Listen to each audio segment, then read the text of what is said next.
February 4th, 2016. A 45-degree day, pretty dreary, occasional sunshine. Not the greatest day to take a ride, but I'm working with what I got. I don't want to talk about today. I want to talk about 30 years ago, 2004, 1986. I was 19 years old. I was married to my beautiful bride, Brenda, for about 10, 11 months. And here's how my day began. I was gently awoken by my wife, whose eyes were bright. It was about 6:30 in the morning, and she said, "Honey, I think I'm in labor." Yep.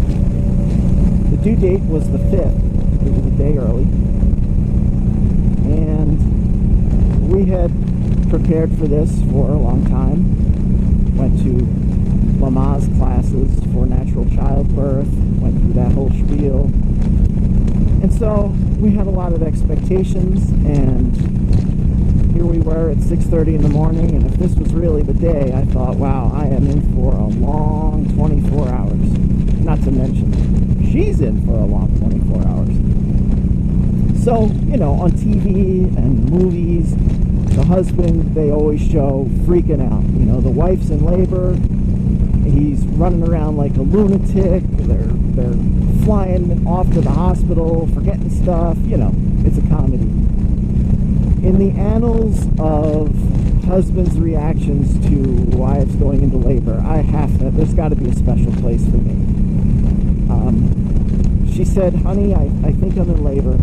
I said, "Are you sure?" She said, well, no. I said, "Okay, when you're sure, come back and wake me up." And I rolled over. She laughed, and that's just me. That is just me. She came back an hour later at 7:30 and said, "Honey, you got to get up now." And it was real, So we got up, and she was, getting all her things together, and I was still pretty calm.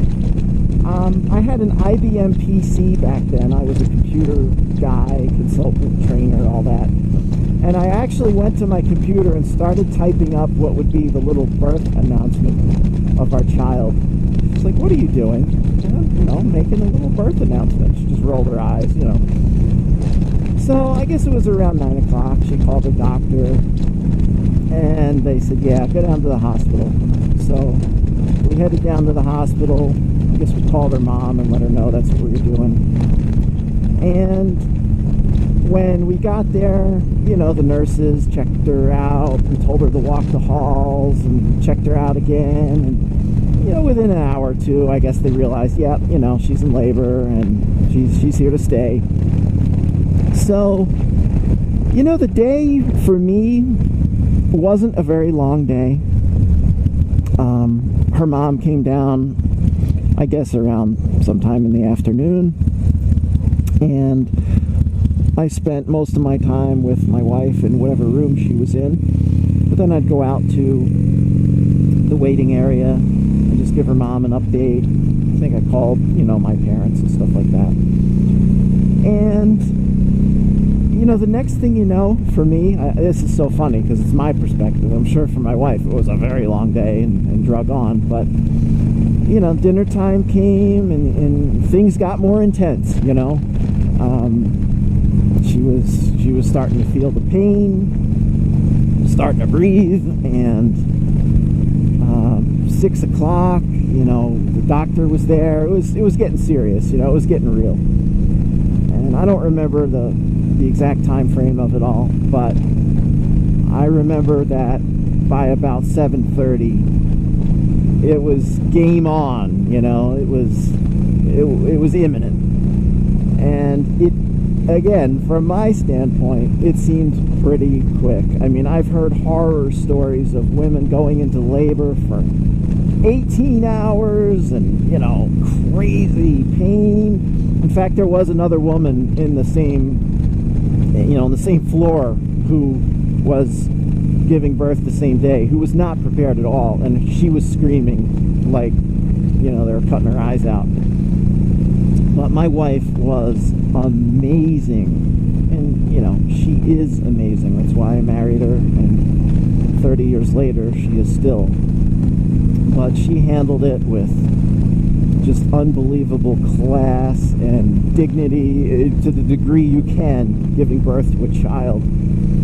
And by 8:30, our son was born, Nathan David. And when I think about the greatest days of my life, you know, at this point, 49 years old, that definitely is probably top, you know, 1 or 2 or 3. You know, it's right there.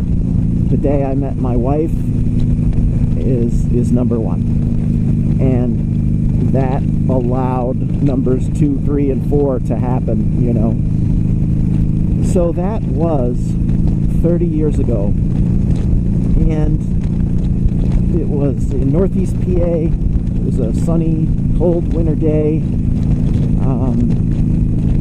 I don't know, a day or 2 later, I don't remember how long it was, that she came home.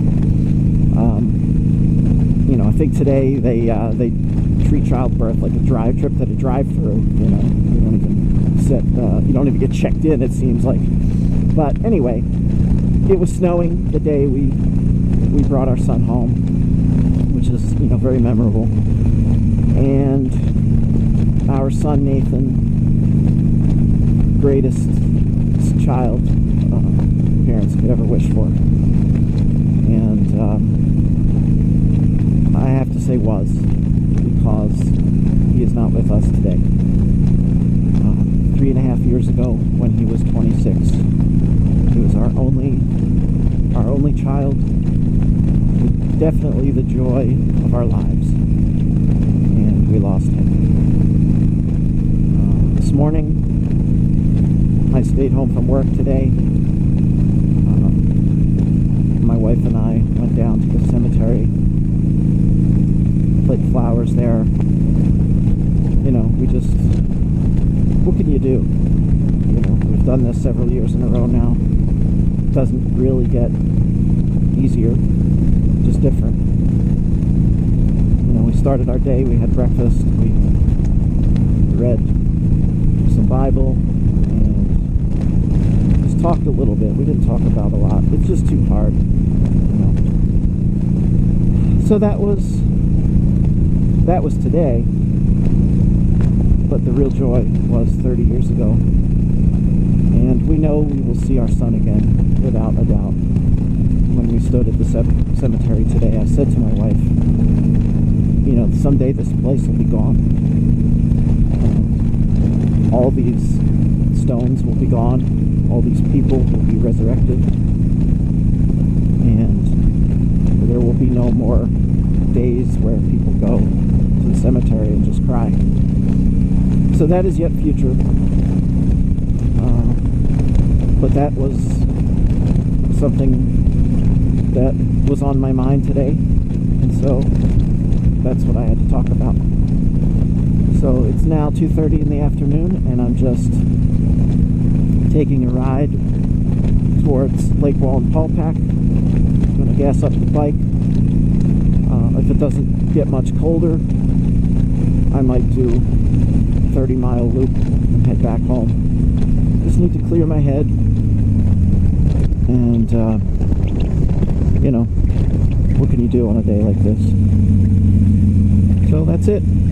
Thanks for listening, watching.